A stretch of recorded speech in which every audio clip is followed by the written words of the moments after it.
know that girls are very good at getting you to believe what they're saying, and they do it because they don't lie through commission.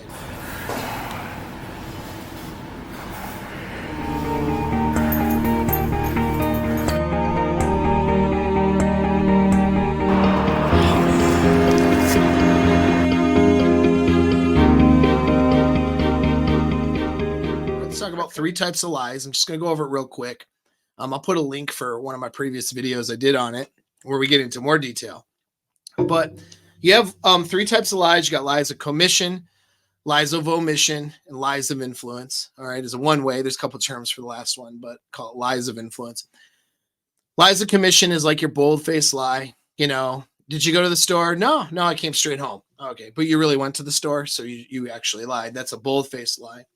Lies of omission would be like, yeah, I'm coming home, and then you like stop at three places or stop at the store on the way home, and you don't say you omitted that. That would be a lie of omission.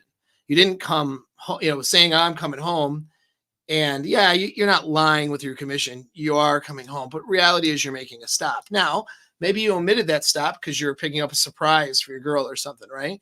Well, you did lie, but it's okay that you lied in that case, right? You're still following integrity. You're still following your principles. You're doing a surprise, so you've omitted that you're stopping to pick it up. Okay, so that you see how that works. That could be okay. All right. That's why, again, integrity and principles are more important to pay attention to than the actual action at the end of it. It's what the action means that's most important. But that would be an example of omission. A lie through influence would be like, did you stop anywhere? You just come straight home. Listen, I told you, I'm not, if I was going to do something, I would tell you. Like, right. I always tell you everything. If I was going to do something, I would tell you. If I answered like that, when I had stopped at the store and I'm not getting into details, what I'm doing is I'm avoiding this conversation about stopping at the store, and I'm using influence to try to move the topic towards, okay, my character, or, well, I would never do something like that, or, well, what did I just say? Or, that sort of thing. Or I'm changing the topic even altogether. You know what I mean? If it was important, I'd tell you whatever, well, I'm just shifting the focus so that I can avoid answering the direct question of whether I stopped. So these are three types of ways that people can be dishonest. Now, women are excellent at being dishonest. They're very good at it. They're usually better than guys, just because they're usually better at social. I know it sounds bad, but they're better at usually social awareness cues and social maneuvering, we could say. Women are very good at socially maneuvering. And so being good at that, they tend to be better liars. That's more of an opinion that, seems to be backed up by some stuff. I don't have a study that I know of that pitted men against. Actually, correction, I think there was a study, and I think I featured it in my video a long time ago, that actually showed that women are just better at lying than men are. I believe that thing exists, but don't quote me on that. Right? I don't have it at my fingertips. But it doesn't matter. Most of you guys listening to me are guys dating women, so that's what matters. And know that girls are very good at getting you to believe what they're saying. And they do it because they don't lie through commission as often. But what they do is they tend to omit information, leave things vague, and they use their influence and use your emotions to being willing to overlook the fact that they're not telling the truth. And they do this to have a sense of power and control in the relationship. So we can look at what's the reasons that they do this. One reason is, of course, to avoid consequences, right? So women lie or are dishonest because they want to avoid the consequence. And she'll use words.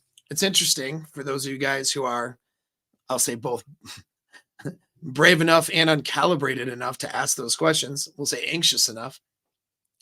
You ask some questions about your sexual power, right? And she says, well, you're great, like whatever.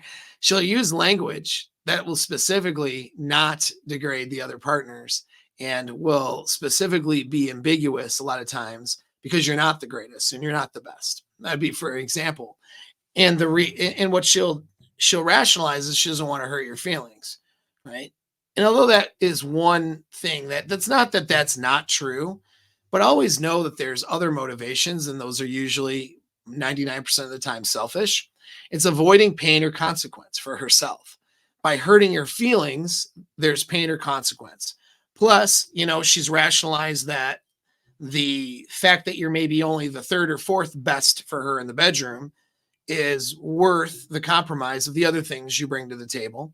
Not a place, by the way, that you should ever want to be at as a man. You always want to be number one in the sexual area.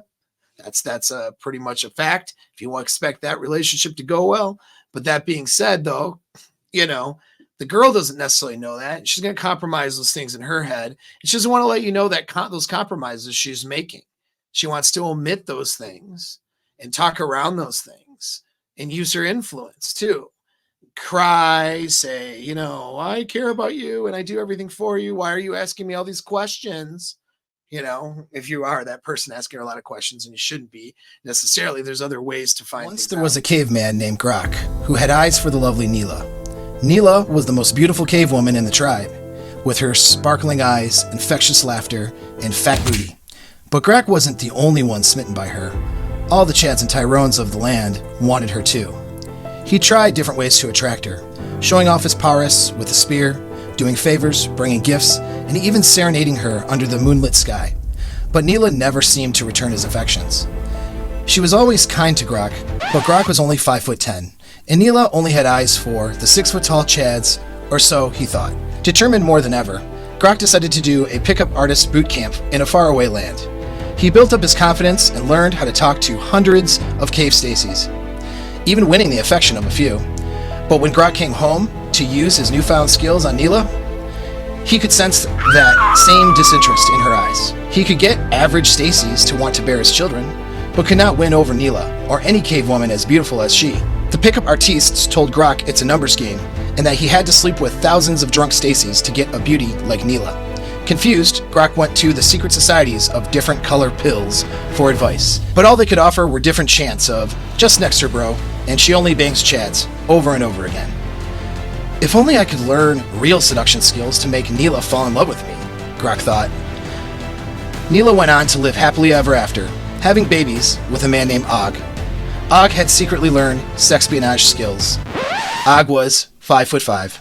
The problem with pickup courses today is that they rely on the numbers game.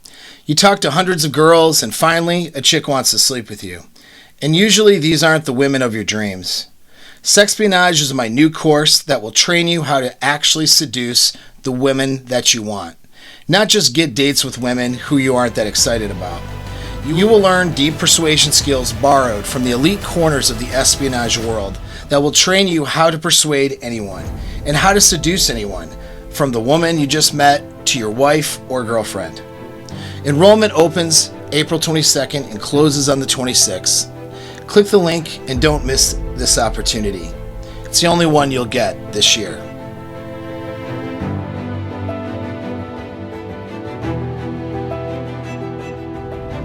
Using emotional manipulation is usually influence, right? And so these are things they do, and it's generally to avoid consequences. Women hate those.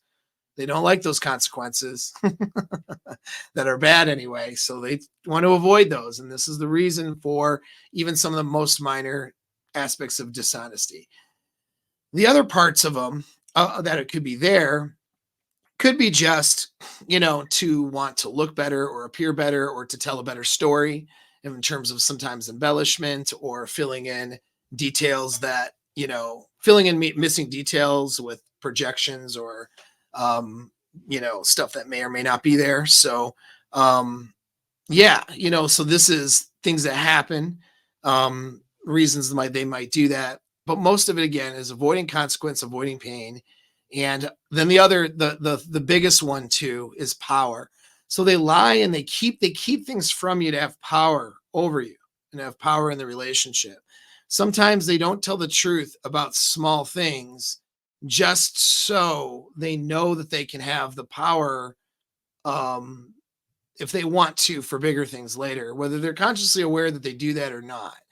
For example, so like if they're not sharing with you, for example, some DM, like they're omitting and then even avoiding or even lying straight up through commission about maybe, DM discussions that might happen, or whatever. Someone hits her up on her social media, something like that. Maybe she's not telling you about this discussion, that discussion, but nothing happened bad in the discussion, and it's not that she should necessarily have to tell you about every discussion that happens, or if your girl's hot, she has social media, she's going to have a million people. She'll have a ton of guys that'll show up in that social media that she can ignore, she can do the right thing with, and, whatever. And as long as lines aren't crossed, it's not like she needs to share all that with you, but maybe she doesn't tell you about those things, or kind of uses her influence of, well, there's nothing going around, there's nothing you need to worry about, or whatever. Yeah, guys hit me up sometimes, but I just ignore it. But maybe really she is having a few conversations here or there, but those conversations are innocuous. They're not her opening things up. Why would she do that? It's like, why? She's not trying to necessarily have sex with these other people. She's not trying. What's the motivation there? Well, the motivation is to have power, to know that she has options, to know that she could open doors later if she wanted to. You got to understand these motivations, and you got to understand what's there. You got to understand that they do this so you can build in your relationship a mental framework of integrity and principles, so that the important thing is that she doesn't lie about things that are important and of high consequence. You want to get somebody who strives towards being honest and sees themselves as an honest person, more or less, right? By society standards. Anyways, you want to pick and vet out a girl who's that girl. You don't want somebody who's dishonest and duplicitous all the time. You don't want that. But that being said, though, we do understand that everybody is going to be dishonest at some point. And so what is it she's being dishonest about? And that's what's important. You want to build a framework of integrity overall. You're taking away the consequence of her telling the truth. So you create a environment of, especially in the beginning of the relationship, especially in the dating phase, create an environment of openness, of honesty. She can tell you anything, and that without in a judgment-free kind of environment where you guys can talk about anything. It can be judgment-free. The only rule is that she tells the truth. If she's lying in any way, shape, or form, then she loses that judgment-free atmosphere. Your judgment-free, open behavior turns into something else, not toxic necessarily, but as where she's not necessarily on the chopping block, we'll say. She's not necessarily being evaluated for, break up or or stay together, or giving a commitment or not getting a commitment. She's not necessarily being evaluated and judged on that if she's being open and honest, because the one thing she might say here or there or whatever that might be a red flag is being looked at in context of everything. So all of her good qualities are being looked at in context of any bad qualities. So we'll say there is not a black and white judgment that's going to happen in this judgment-free zone that you're creating for your discussions with women. All right. You're going to look at a woman as the whole picture, not just her notches, not just her time, the one time she cheated, or not just the great things that she's done for her family, or the fact that she's religious, or the fact that she is the same political persuasion of you, or any of these. You're not just looking at her in terms of parts. Okay. You're looking at the whole person, and that creates a judgment-free kind of an atmosphere where the whole person is taken into consideration. Now, if she's blocking the truth, being dishonest, omitting, she's not telling the truth, what happens is then the focus channelizes onto the fact that she's not telling the truth. Let's say she's cheated in 3 relationships and she's being vague and ambiguous. If that topic of cheating came up, and then, she tries to lie about it, but she's lying, all these things, or she's saying, she's alluded that, okay, this happened, but then not wanting, not really, blocking any other information of what that might mean. What happens is this openness now just closes in on the cheating and the thing that she's not telling the truth about. If it's about her past, for example, whatever. And all of a sudden this becomes, this is now being focused on in exclusion of everything else about her that makes her good or bad person, you see? And so now what was once judgment free becomes not a judgment free thing because of the attention she brought to it through dishonesty and dishonest behavior, and dishonest tells. And so when that climate is created in your relationships, and I know this is very vague, of course, I get into specifics. If you get on my email list, in fact, jump on the email list. Link is in the description. Concept, it's a judgment free zone. Not because we all have judgments, but when you're looking at a whole person and a whole picture, you're not just judging them on their one action, their one behavior, the time they made a mistake here. Even if that was a really big mistake, or even if she's did years of mistakes, right? Like, you're not looking at just that and making that the measure of that person. Not to mention, because you're going to create that frame for her, that's the frame you demand for yourself. You've made mistakes as a man too. Okay, everybody's done things they shouldn't have done, whatever that may be. You're not going to be evaluated just on one or two things that are bad. And you don't want to be evaluated just on one or two things that are good either necessarily, because what that will change to is then shifting from those good things to bad things when she feels anxious. When she feels like she needs power over you, which usually comes from anxiety, she'll shift into all your bad qualities. You don't want any of that. You want a judgment-free, open environment where everything's taken into consideration. But then, of course, you have guiding principles for, your behaviors, your values, your beliefs, morals, all those things. That's the way to kind of go about this. And that's the principle you want to create. And that's going to allow you to build honesty in your relationships. We'll say honesty, but using that word again, but build integrity is what I mean to say. All right.